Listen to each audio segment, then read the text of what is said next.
totalmente amável, totalmente digno, tão maravilhoso para mim.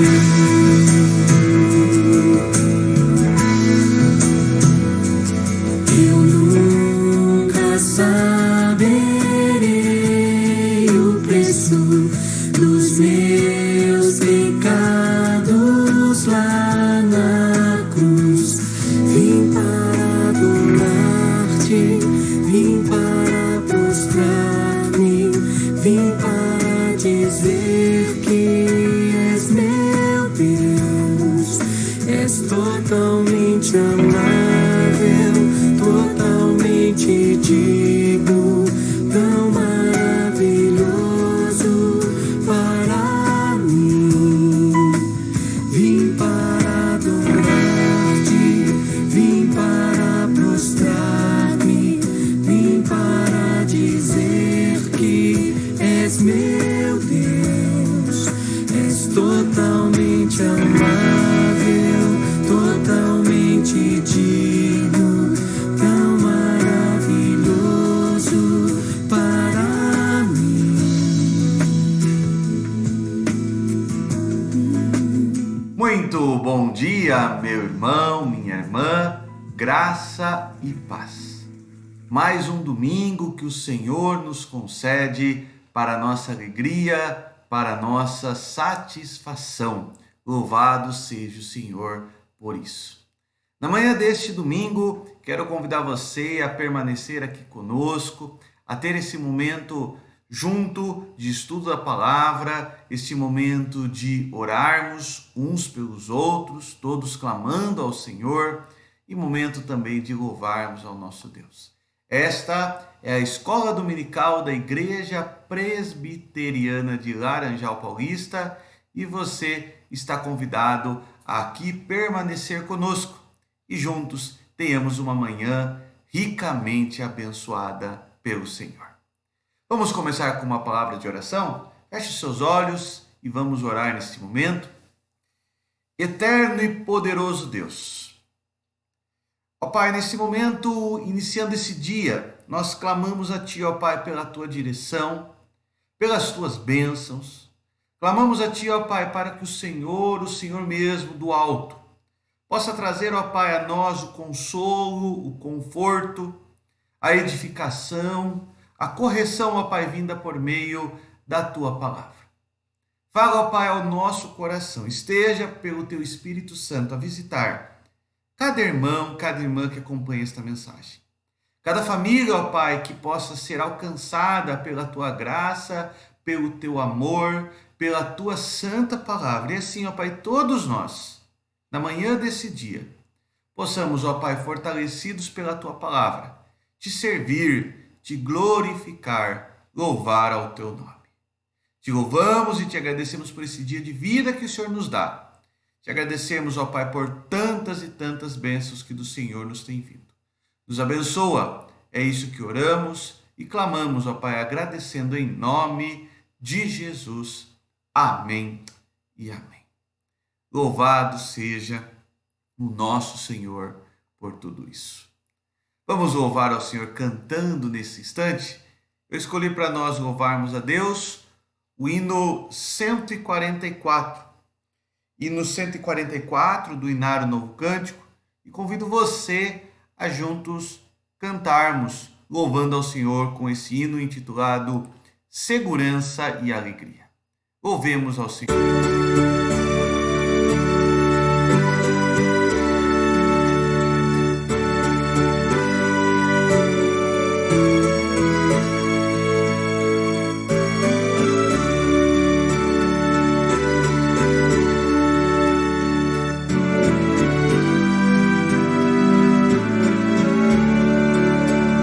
Que segurança tenho em Jesus, pois nele gozo, paz, vida e luz.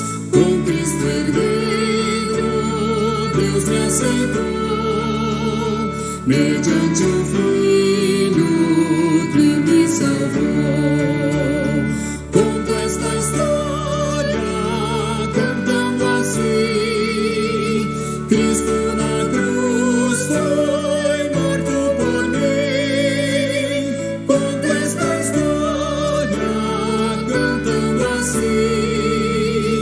Cristo na cruz foi morto por mim, inteiramente me submeti, plena alegria nele senti, anjos descendo, trazendo os céus, provas da graça que vem de Deus. Conto esta história cantando assim: Cristo na cruz foi morto por mim. Conto esta história cantando assim: Cristo na cruz foi morto por mim.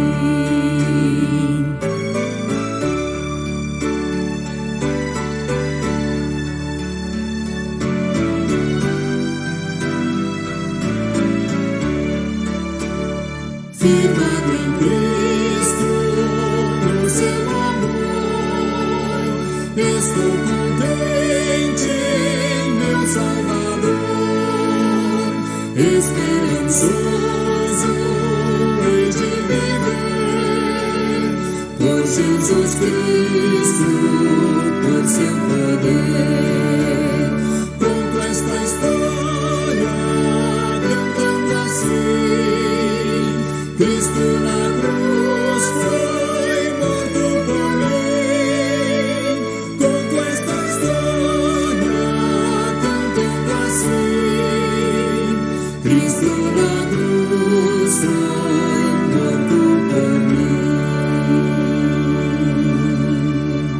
A bela história do Evangelho, a história de Cristo, o sacrifício vivo, Cordeiro de Deus, morto em nosso lugar, mas a história que fala que ele venceu a morte para nos dar vida e vida eterna. Nós vamos passar nesse momento já imediatamente para o nosso estudo da escola dominical, estudo dominical desta manhã. Ao longo dessas últimas semanas, desses últimos meses, nós temos meditado sobre essa temática, superando os obstáculos. Temos meditado nesse tema dentro do livro de Esdras, dentro do livro de Neemias, e ao longo dos últimos domingos meditamos nesse tema dentro do livro do profeta Ageu, superar os obstáculos como uma forma de obediência ao Senhor. Hoje nós vamos continuar a meditar nesse tema, e o nosso tema dentro desta sequência que temos visto, encerrando o livro do profeta Ageu, nós vamos falar sobre a glória de Deus, a santidade de Deus expressa na história. A glória de Deus, a santidade do Senhor expressa na sua história. Nós temos visto ao longo de vários domingos a importância de superarmos ou atravessarmos as crises, os obstáculos da nossa vida olhando para o Senhor. Vimos isto em Neemias, primeiramente. Vimos isto em Esdras, dois personagens que, diante da ausência dos recursos humanos, diante das tragédias, diante do pecado, das oposições, olharam para Deus e em Deus encontraram recursos. Em Deus, seus inimigos foram derrotados. Em Deus, receberam do Senhor uma palavra de ânimo, de esperança no meio das catástrofes. E assim, temos visto também no livro do profeta Ageu. O profeta Ageu tem nos ensinado muito sobre como enfrentar essas dificuldades no nosso dia a dia, como priorizar as coisas de Deus, como mirar na nossa vida a glória do Senhor, o seu poder, o seu governo. E hoje nós vamos encerrar o livro do profeta Ageu falando sobre a santidade do Senhor ao longo da história. Para nós começarmos, vamos ler no capítulo 2, versículo 10, o texto que eu coloco para nós iniciarmos o nosso estudo. Nós vamos meditar em toda esta parte do capítulo 2, do versículo 10 até o seu final, até o versículo 23. E esse versículo para nós começarmos, que é o início, né? O anúncio da profecia, ou das duas profecias que nós vamos ver hoje, que estão nessa segunda parte do capítulo 2. Ageu, capítulo 2, versículo 10, você pode ler na sua Bíblia ou acompanhar aqui no visor. Ao 24º dia do mês nono, no segundo ano de Dario, veio a palavra do Senhor por intermédio do profeta Ageu, dizendo o quê? Exatamente isto que nós vamos meditar na nossa escola dominical nesta manhã. Eu gostaria de começar esse nosso tema falando sobre a santidade, a glória de Deus, com uma comparação. Quando a gente observa um objeto, a gente tem um olho muito sensível para ver defeitos e imperfeições. Por exemplo, se você for comprar um carro, uma casa, você procura eventuais defeitos e imperfeições que tiram o valor daquilo que você está adquirindo. Quando você eventualmente encontra um objeto teu há muito tempo guardado, você olha e naturalmente, junto com as lembranças daquele objeto, você observa aquilo que o tempo fez sobre aquele objeto. O efeito do tempo gerando imperfeições, defeitos, muitas vezes tira o valor daquele objeto. É interessante que quando falo sobre essas imperfeições, esses defeitos, eu estou falando sobre o senso de perfeição.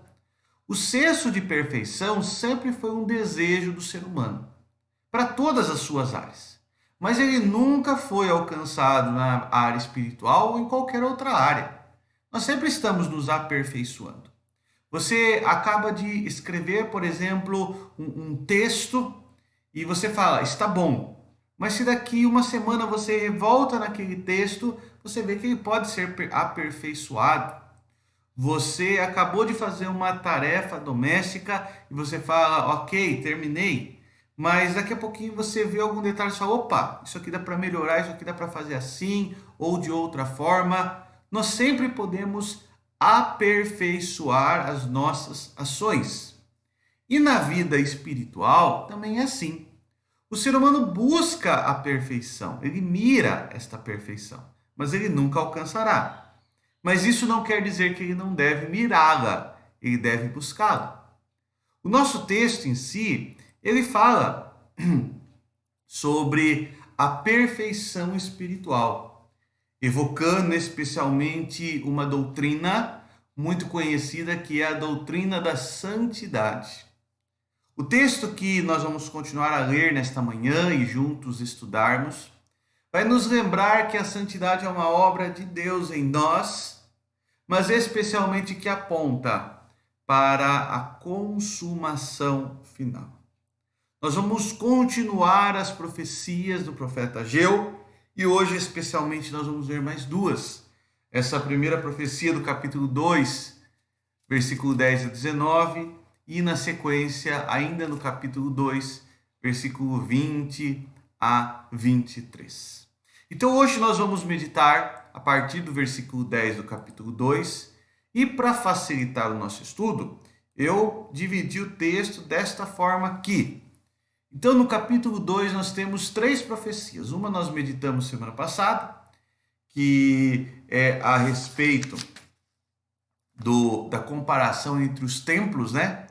O templo de Salomão e o templo de Zorobabel, que é do versículo 1 a 9, e nós meditamos falando sobre a glória de Deus em comparação com as glórias que o homem pode buscar ter, que é do versículo 1 a 9. E hoje nós vamos meditar então no restante desse capítulo que nos traz 2 profecias. Primeiramente sobre o poder da santificação. Ao tratar desse tema, Ageu vai fazer uma comparação entre as obras externas e o nosso coração.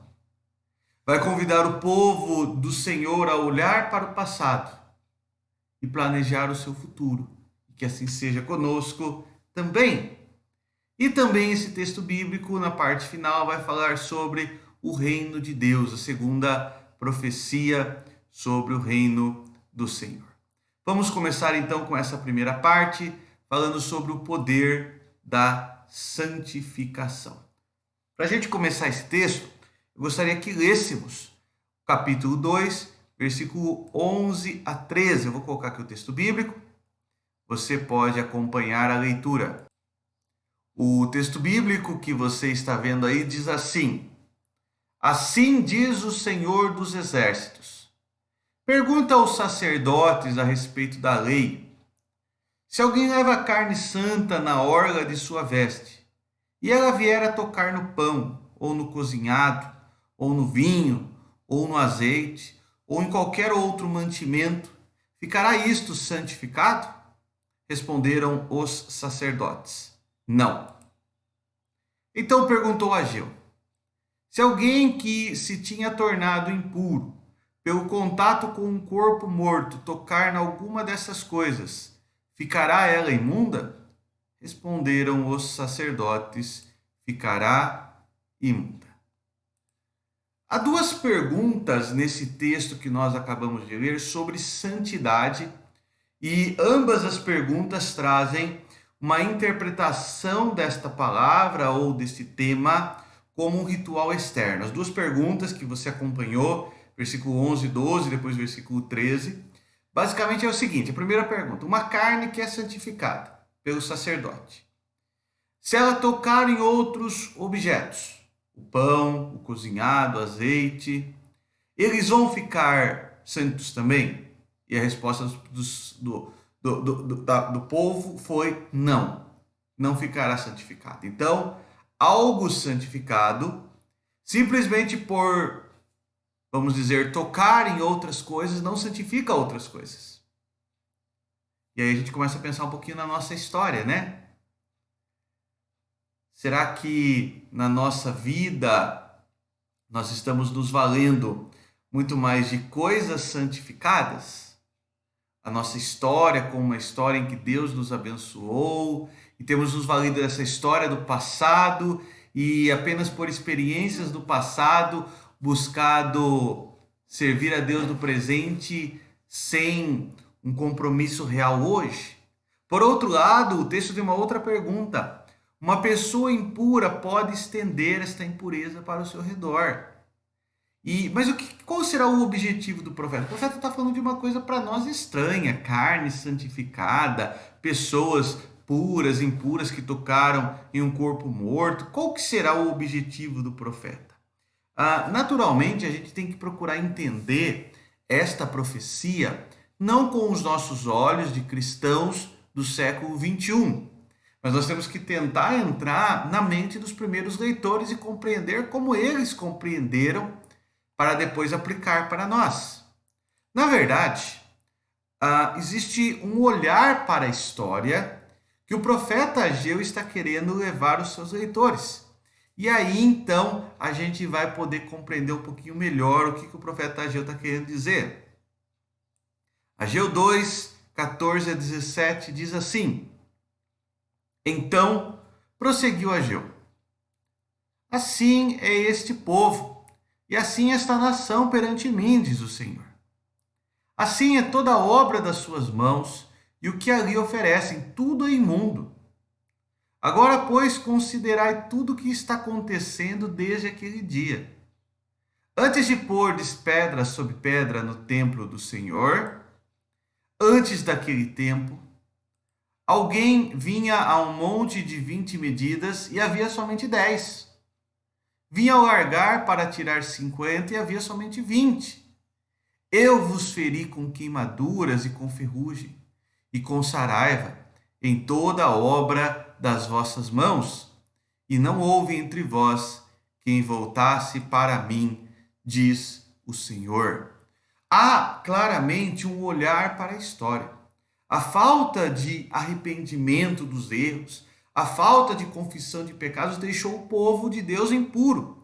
Veja, quando o profeta falou sobre uma carne santificada, ele está querendo dizer assim: será que o fato de existir algum no meio de vós que tem servido a Deus com integridade santifica todos os demais? Veja, você consegue perceber agora o paralelo? A carne seria alguns entre vós que estão servindo a Deus com integridade. Será que eles santificam todos os demais? E a resposta do povo foi não, porque é uma atitude individual. Porém, por outro lado, ele fala, né? Apesar de termos uma história de santidade, uma vez que temos tido contato, quando ele fala com o corpo, a impureza, ele está falando do pecado. Uma vez que temos pecado, não nos arrependido, uma vez que temos pecado, não confessado ao Senhor nosso pecado, todos os nossos atos têm sido maculados por esta falta de santidade. Como o profeta Isaías escreveu ao povo na sua época, dizendo: as mãos de vocês estão carregadas de sangue, e sangue no sentido de pecado. E aí o profeta Ageu vai chegar na seguinte conclusão: o próprio culto a Deus e todo o serviço ao Senhor, até mesmo a construção do templo, estava maculado pelos seus pecados, e tudo isso não agradava a Deus. De nada adiantava a eles reconstruírem o templo, de nada adiantava fazerem as festas ao Senhor, os sacrifícios ao Senhor, se o coração deles estava distante do Senhor. Eles estavam vivendo uma santidade apenas externa e não interna. Ao olhar para a história, o profeta Ageu quis mostrar àquele povo que eles estavam enfrentando situações porque a mão de Deus estava pesando sobre eles. Eles iam num monte que deveria ter 50 medidas, mas só encontrava 20. Iam no largar para encontrar 20 medidas e encontrava 10. Tiveram dificuldades, doenças, pestes, saraivada, e tudo isso quando Deus diz: eu que enviei para vós para corrigi-los, mas ninguém se corrigiu, porque o pecado está no meio de vós e vocês não têm se arrependido, abandonado o pecado, não têm confessado o seu pecado, e tudo que tem feito tem me desagradado, porque de nada adianta ações belas, esporádicas, se o coração está manchado, maculado pelo pecado não arrependido e não confessado. E isso, meu irmão, minha irmã, agora sim, eu acredito que tem muito significado e sentido para nós. Olha só, que adianta cultuarmos a Deus no domingo, se de segunda a sábado a nossa vida é uma vida de ingratidão a Deus? Que adianta falarmos que nos consagramos a Deus, se na segunda-feira, no primeiro momento, já oprimimos pessoas, já ofendemos pessoas, já muitas vezes temos uma prática que desagrada a Deus, uma prática pecaminosa, somos muitas vezes mentirosos, somos muitas vezes arrogantes, somos muitas vezes um modo de agir que contraria claramente os ensinos de Cristo, e tudo isso faz com que Deus não se agrade do nosso culto, não se agrade da nossa vida de culto a Ele. E aí fica uma pergunta: o que podemos fazer? Vamos voltar para o texto bíblico. O que podemos fazer? Na verdade, nós não podemos fazer nada. Mas o nosso Deus age com misericórdia e com perdão. Capítulo 2, versículo 18 e 19. Diz assim o texto: considerai, pense nisso, é isso que ele está dizendo. Eu vos rogo, desde este dia em diante, desde o 24º dia do mês nono, quer dizer, considere a partir de agora, desde o dia em que se fundou o templo do Senhor, considerai nestas coisas. Já não há semente no celeiro. Além disso, a videira, a figueira, a romeira e a oliveira não têm dado seus frutos, mas desde esse dia, de hoje em diante, eu vos abençoarei. Até aqui, vocês têm vivido uma vida de miséria, uma vida de tristeza, de dificuldade, por causa do seu pecado. Mas havendo arrependimento, Deus agirá com misericórdia e com perdão, e desde esse dia, quer dizer, daqui para frente, uma nova história. A história antes desse dia é a história daqui em diante. Eu vos abençoarei. Deus, ele coloca através do profeta um marco simbólico na história desse povo. O nosso Deus age com misericórdia. Ao sinal do arrependimento do povo de Deus, a misericórdia do Senhor seria derramada por eles. A história futura, a história daqui para frente desse povo, seria uma história diferente. Não seria mais aquela história da perca, da derrota, da tristeza, mas seria uma história de alegria e de bênçãos do Senhor. O poder, olha só, o poder da santificação. Uma vida de santidade gera bênçãos ao povo do Senhor. E é isso que eu espero para nós também, nesta manhã, que possamos compreender que a santidade não é apenas algo externo, mas é algo interno que vem do coração. De nada adianta momentos do Senhor se a nossa vida é uma afronta ao Senhor. Devemos buscar uma mudança de atitude, com arrependimento. Devemos buscar uma mudança de atitude com confissão de pecados e viver uma vida diferente diante do Senhor. A misericórdia de Deus agirá sobre nós. O seu perdão nos abençoará, nos dando uma nova história. Mas há ainda uma segunda profecia no nosso texto bíblico desta manhã, que fala agora sobre o reino de Deus.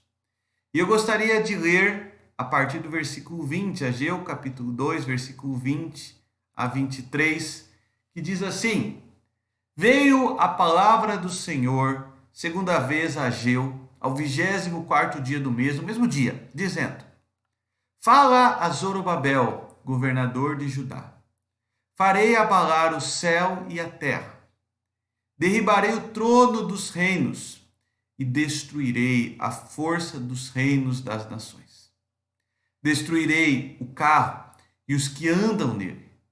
Os cavalos e os seus cavaleiros cairão, um pela espada do outro.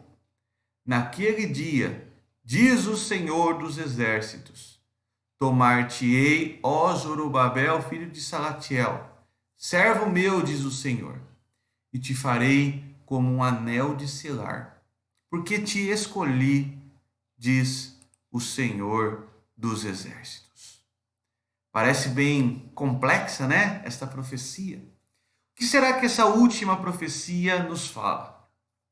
É interessante que essa última profecia fala sobre o reino de Deus e o poder de transformar a história.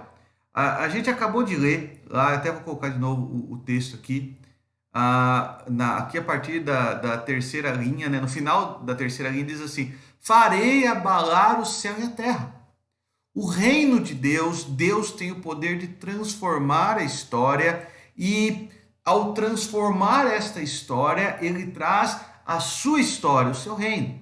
Na verdade, essa última profecia nos fala sobre a transformação do reino pecaminoso, baseado no poder dos homens, dos principados e potestades, e a implantação do reino de Deus. Há duas realidades centrais. Primeira, o céu e a terra serão abalados, aquele texto que nós acabamos de ler. Os reinos serão abalados. Essa é uma primeira realidade. Cavalos, carros, tudo isso, espadas, destruirão uns aos outros. E ele também fala que um representante divino, no caso ali Zorobabel, ele ocupará o trono. Estranho, porque Zorobabel, na verdade, nunca veio ocupar o trono. Israel continuou ainda um reino vassalo da Síria, e por longo tempo ainda vai continuar como um reino vassalo, depois dos macedônicos, por fim dos romanos. Zorobabel morreu pouco tempo depois, não veio ocupar esse trono. O que será que essa profecia está querendo nos dizer? Como compreender esta profecia? Na verdade, esta profecia ela não se cumpre em Zorobabel, mas ela se cumpre naquilo que Zorobabel representa. Zorobabel é o ungido do Senhor, o escolhido pelo Senhor para ser o líder do seu povo. Na verdade, a profecia vai se cumprir naquele que é o ungido do Senhor. ela vai se cumprir na figura do Messias. E aqui eu tô voltando naquelas duas realidades que eu citei há pouco, eu quero mostrar como essas profecias se cumprem em Cristo. Primeira realidade, os reinos da terra serão abalados, diz o versículo 22 lá que nós lemos, né? Os céus e a terra serão abalados. A ressurreição de Cristo e o seu retorno triunfal já abalaram e abalarão os reinos do mundo. Vamos lá para Apocalipse, capítulo 20, versículo 1 a 3. Então vi descer do céu um anjo, tinha na mão a chave do abismo e uma grande corrente. Ele segurou o dragão, a antiga serpente, que é o diabo, Satanás, e o prendeu por 1000 anos, lançou-o no abismo, fechou-o e pôs selos sobre ele, para que não mais enganasse as nações até se completarem os 1000 anos. Os reinos da terra, firmados nos principados e potestades, firmados no próprio pecado humano, foram presos a partir do reinado de Cristo. O reinado de Cristo que começou quando? Começou quando Cristo venceu a morte. Quando Cristo ressuscita dos mortos, já surge, já inicia-se aquilo que nós chamamos de milênio, que não é um período de 1000 anos, mas é um período completo, em que o reino de Cristo gradativamente está sendo implantado e, por fim, será definitivamente implantado no retorno de Cristo. Apesar do diabo, apesar do inimigo estar preso, ele ainda age através da força do pecado. Os reinos da terra estão sendo abalados pelo poder de Deus. E agora não é um abalo no sentido militar, econômico, bélico. O abalo é de vidas serem transformadas, de vidas que caminhavam rapidamente, claramente para a morte, caminharem agora para a vida eterna. A ressurreição de Cristo e o seu retorno triunfal abalou e abalará os reinos desse mundo.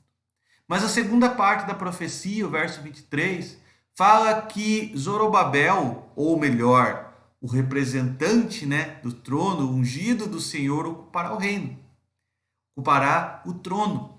Cristo, o Messias, ocupará o trono. Vamos lá para Apocalipse 21, versículo 5. E aquele que está sentado no trono disse: Eis que faço nova todas as coisas. E acrescentou: escreve, porque essas palavras são fiéis e verdadeiras. Cristo está sentado no trono, ele fez nova todas as coisas, ele implantou o reino do amor de Deus, ele como filho trouxe o reino da salvação, e ele diz: escreve, porque tudo isto é verdadeiro. A profecia não se cumpriu em Zorobabel, mas naquilo que ele representa, em Cristo, o ungido do Senhor. A ideia da tipologia que nós estamos vendo aqui. A ressurreição de Cristo abala o mundo. Não foi Zorobabel que abalou o mundo, mas é Cristo que abala o mundo. Cristo ocupa o trono e continuará a ocupar por toda a história. Desta maneira, essa segunda profecia fala sobre o reino de Deus. O reino de Deus vitorioso que já está implantado desde a ressurreição de Cristo e gradativamente vem se expandindo, atingindo vidas e corações, abalado pessoas, transformando-as para a glória do Senhor. Para nós concluirmos esse estudo, meu irmão, minha irmã, Ageu e os seus contemporâneos entenderam o que Deus espera dos seus filhos. E como síntese, eu gostaria de enfatizar os dois tópicos que nós vimos nesta manhã. Primeiramente, serviço a Deus sem santidade de vida, tomando as palavras de Paulo aqui em 1 Coríntios 13, é como bronze que soa ou símbolo que retine. Não é agradável aos ouvidos, é um estampido, é um barulho. Serviço a Deus sem santidade de vida não agrada a Deus. Você deseja servir a Deus? Você quer ter um relacionamento vivo e sincero com o Senhor? Você quer ter uma vida com Deus? Primeiramente, santidade de vida. De nada adianta, eu vou consagrar o meu domingo ao Senhor. Não. Consagre a sua semana a Deus. Eu vou consagrar essa hora a Deus. Não. Consagre o seu dia todo a Deus. A vida deve ser consagrada a Deus. Deus já revelou a sua glória, majestade e santidade em Cristo e o revelará de forma definitiva na segunda vinda de Cristo. Ageu e seus contemporâneos olharam para o futuro e almejaram a revelação desta glória. Nós vemos já na história de Cristo essa glória revelada e sabemos que por toda a história, apontando para a eternidade, veremos por fim a manifestação desta glória, majestade, santidade do Senhor. Meu irmão, minha irmã, ao encerrarmos o livro do profeta Ageu, nós vemos como nosso Deus é um Deus maravilhoso. Um Deus que fala, a minha glória não é comparada com a glória humana, a minha glória é muito superior. Vocês devem voltar-se para a minha glória. E voltando-se para a minha glória, vivam uma vida de santidade e olhem para o futuro, para tudo aquilo que eu tenho para cada um de vocês. Meu irmão, minha irmã, nós terminamos o livro do profeta Ageu nesta manhã. A partir do próximo domingo, eu escolhi para nós encerrarmos esse tema. Nós temos ainda, fiz uma organização aqui, mais alguns domingos para meditar nesse tema. Nós vamos ir para o livro de Esther. O livro de Esther, que também vai nos falar sobre a superação de obstáculos. Pelo menos mais 3 domingos nós vamos meditar nesse tema e aí nós vamos tomar como base o livro de Esther e convido você a durante a semana já ler previamente o livro de Esther, que vai ser o livro base para nós continuarmos essa temática. Espero que Deus, assim, por meio dessa palavra, fale ao teu coração e oro para que você tenha sido edificado, corrigido, confrontado pela palavra. Que Deus assim nos abençoe. E para nós encerrarmos, eu gostaria de lembrá-lo a você, meu irmão, minha irmã, hoje, a partir das 6:30 da tarde, eu espero você para juntos culto. Todos os domingos, às 6:30 da tarde, na fanpage da Igreja Presbiteriana de Laranjal Paulista. Temos um momento especial de cultuar ao Senhor. E eu espero você. Ficarei muito feliz com a sua presença. Desejo, por fim, que você tenha um ótimo domingo especial na presença do Senhor. Vamos orar uma vez mais, antes de nós encerrarmos este momento. Nosso Deus e nosso Pai, nós te louvamos, ó Pai, e te agradecemos pelas lições da Tua Palavra que pudemos aprender nesta manhã. Te agradecemos, ó Pai, porque a Tua Palavra nos ensina sobre aquilo que te agrada, sobre aquilo, ó Pai, que é prazeroso ao Senhor. E oramos, ó Pai, para que o Senhor nos ensine a termos uma vida que te agrade, uma vida de santidade, uma vida de fidelidade ao Senhor. Que possamos, ó Pai, viver para a honra e para a glória do Senhor, mirando, ó Pai, não apenas o presente, mirando não os fatos passados, mas mirando, ó Pai, a nossa história daqui para diante, a nossa história futura com o Senhor. Que o Senhor, ó Pai, por meio da Tua Palavra, nos alcance, alcançando cada família, cada irmão, cada irmã que tem acompanhado esta mensagem. Nos abençoa, nos unge com o Teu Santo Espírito, para que possamos compreender a Tua Palavra de forma viva, de forma eficaz. Nos guarda, ó Pai, nesse dia do Senhor, que seja um dia de louvor, de adoração, de oração, de meditação e reflexão na Tua palavra. Te louvamos por todas as bênçãos e rogamos, ó Pai, que continue a nos abençoar, bem como nosso país, nosso estado, nossas cidades. Que possamos, ó Pai, atravessar esse momento difícil que temos vivido e possamos Te agradecer por saber que o Senhor nos conduziu em triunfo, o Senhor nos deu a vida. Em nome de Jesus, ó Pai, que nós oramos e desde já agradecemos em nome de Cristo. Amém e amém. Meu irmão, minha irmã, tenha um ótimo domingo. Que Deus te abençoe. E logo mais te espero para juntos louvarmos a Deus, juntos termos um período de culto ao Senhor. Que Deus te abençoe. Meus pecados lá na cruz, vim para adorar-te, vim para prostrar-me, vim para dizer que és meu Deus, és totalmente amado.